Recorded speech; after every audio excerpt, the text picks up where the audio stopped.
بسم اللہ الرحمن الرحیم۔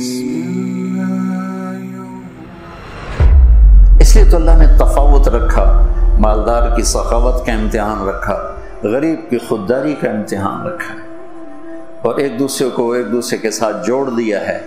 تو اللہ نے، میں نے ایک آیت پڑھی تھی، فَلَقْتَحَمَ الْعَقَبَةَ، یہ تعبیر پورے قرآن میں ایک جگہ ہے اور کہیں نہیں۔ نماز مشکل، روزہ مشکل، حج مشکل، جہاد مشکل، تبلیغ مشکل، تہجد مشکل، ذکر تلاوت، دین کے جتنے بھی احکام ہیں، کچھ مشقت تو ہے نا، مشکل تو ہے۔ کسی کے لیے یہ تعبیر نہیں ہے جو میں ابھی بتانے لگا ہوں، جو خرچ کرنے کے لیے تعبیر آئی ہے۔ اقتحام ہوتا ہے سامنے کوئی کھائی آ گئی، گھاٹی آ گئی جی، تو اس لئے پل تو ہوندے کوئی نہ ہے نا، تو عرب شاہ سوار گھوڑے کو اٹھاتے تھے، تو وہ چھلانگ لگاتا تھا اور پار جا کے وہ گرتا تھا۔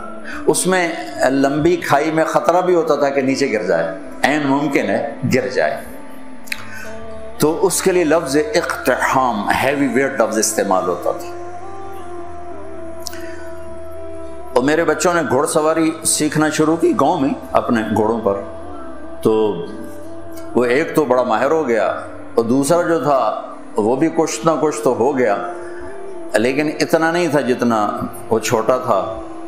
تو میں آ رہا تھا ڈیرے سے، تو سامنے گھوڑے پہ آ رہا تھا، میں گیا، مولانا صاحب تو اسی بھی گھوڑ سوار بن گئے ہو؟ کہ جی بن گیا۔ میں کہا ذرا کہ دوڑتا لاتے بھی کھاؤ، اور سامنے کھالا ٹپاؤنا ہے تو اسی گھوڑے نے ایڈی ساری کھا لی نا، ایڈی ساری۔ میں کہا اے کھالا تسی ٹپایا تاں میں تمہیں گھوڑ سوار ماننا۔ انہوں نے کہا گل ہی کوئی۔ تو ایک ایکڑ پیچھے لے گیا اور گھوڑے کو دوڑایا۔ اب اتنی مہارت تو تھی نہیں، جب گھوڑا آیا قریب، اس کو اٹھانے کا طریقہ نہیں آیا، تو گھوڑے نے یوں گردن موڑی تو بیٹا صاحب عہدے جا ڈٹھے تھے، گھوڑا عہدے جا کھلوتا، اور شکر زمین کچی آئی، کچھ ہویا نہیں۔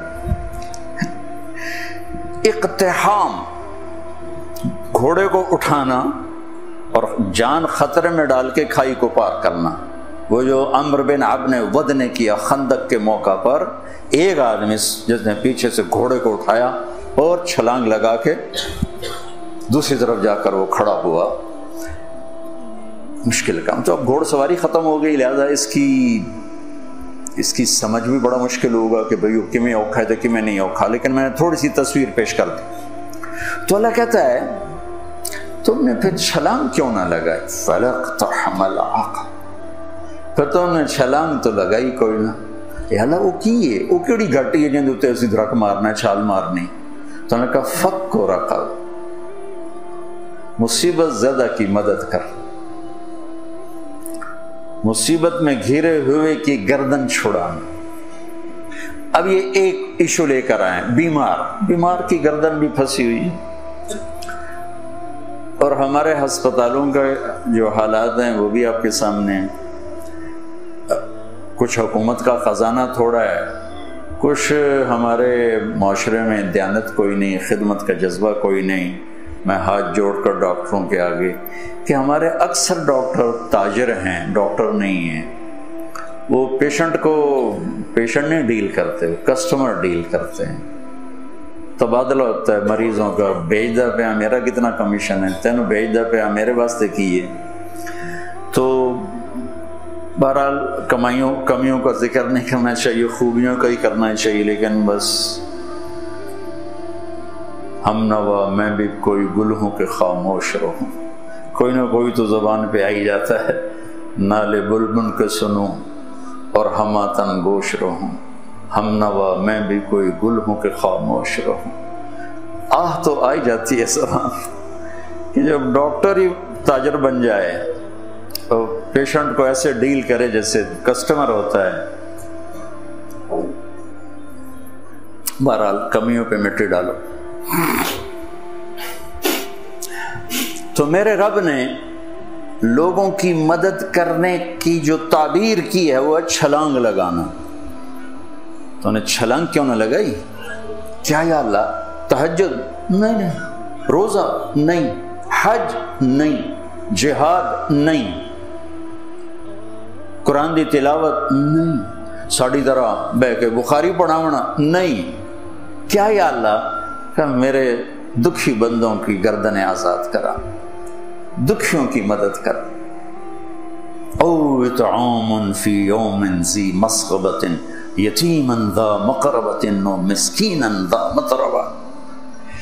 یا غریب رشتہ داروں کی ضرورتوں کا خیال کرنا، مسکینوں کی ضرورتوں کا خیال کرنا.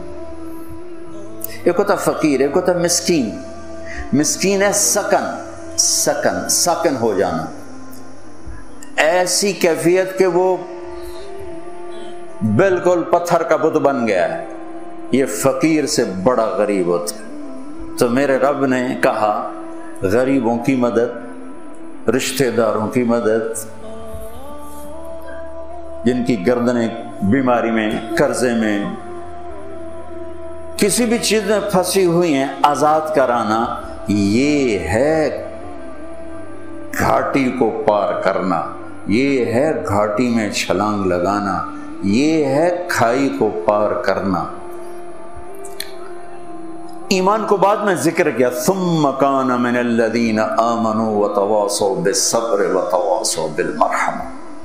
پھر ایک تھوڑا سا قانون بتا دیا کہ یہ صفات کافر بھی کر سکتا ہے، لیکن قبول اس کی ہوں گی جو ایمان والا بھی ہو، صبر والا بھی ہو. ایمان والا بھی ہو، صبر والا بھی ہو.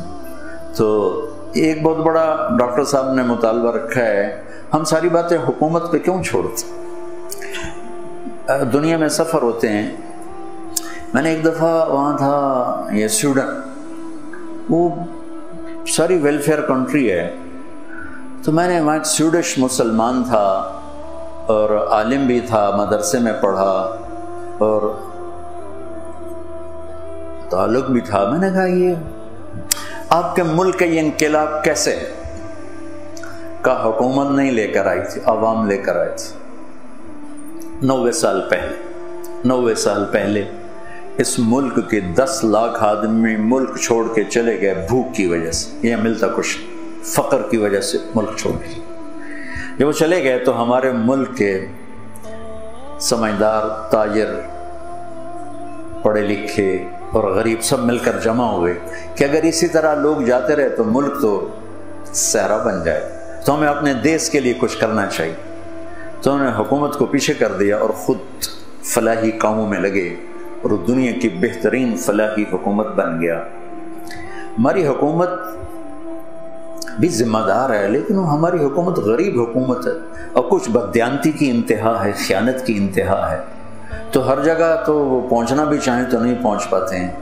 تو آپ لوگ، ہم لوگ مل کر اینٹ پہ اینٹ رکھیں تو کتنے ہسپتال بن سکتے ہیں، کتنی بچیوں کی شادیاں ہو سکتی ہیں، کتنے بے گھروں کو گھر مل سکتے ہیں، کتنے مسکینوں کی ضرورتیں پوری ہو سکتی ہیں. یہ اللہ کو انتہائی پسند ہے. سہولت دینا اپنے اللہ کے بندوں. ایک حدیث سنا کے بعد ختم کرتے کہ اللہ کو اپنے بندوں کو سہولت دینا کتنا پسند ہے.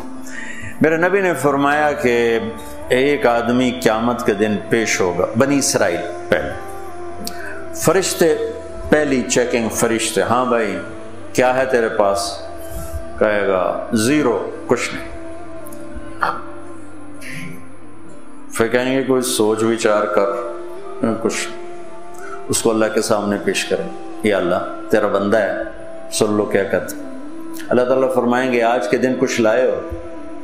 کہے گا کچھ نہیں لائے. تو اللہ تو کریم ہے نا. اللہ کہیں گے کچھ سوچتا صحیح، کوئی بھلے نال ہی کر بیٹھا ہوں میں، سوچتا صحیح، کچھ تو کیتا ہوئے گا تم. تو سوچ سوچ سوچ کے کہنے لگا یا اللہ میں تاجر تھا، تاجر تو لوگوں کو مال دیتا تھا. جب کوئی دینے کے قابل نہیں رہتا تھا، کوئی اس پہ آفت آ گئی، نقصان ہو گیا، گھاٹا پڑ گیا، تو میں اپنے ملازموں سے کہتا تھا اس کو معاف کر دو، مطالبہ نہ کر. اور جب کوئی دے سکتا تھا اور دینے میں دیر کرتا تھا تو میں اپنے ملازموں سے کہتا تھا اسے تنگ نہ کرو، جب دے گا ٹھیک، ادھر مگر نہ پہ جاؤ۔ یہ آپ کے بازاروں میں روز لڑائیاں ہوتی، اور گریبان پکڑے ہوتے ہیں، ٹیلی فونوں پہ لگے ہوتے ہیں گالیاں دے دے، کیونکہ کاروبار سارا ادھار پہ چلا گیا ہے، دینے والا دینے کے لیے تیار نہیں ہے، لینے والا سوٹا لیتا ہے، سر تے کھلوتا ہے۔ تو میں نے کہا یا اللہ بس میں یہ کرتا تھا، جو دے نہیں سکتا تھا اسے معاف کر دیتا تھا، جو دینے کے باوجود دیر کرتا تھا اسے تنگ نہیں کرتا تھا، نہ اس کے ایمان کے بعد اور کچھ نہیں، ایمان کے سوا اور کچھ نہیں۔ تو اس پر اللہ تعالیٰ فرمائیں گے واہ واہ،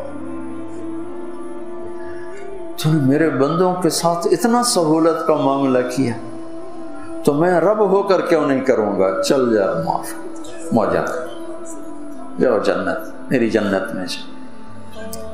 اللہ بڑا کریم ہے، تھانے دار نہیں ہے، رب ہے، رب کریم، رب معاف کر کے خوش ہو رہا ہوتا، ایسا بدلہ لے کے خوش ہونا ہے، وہ معاف کر کے خوش ہوتا۔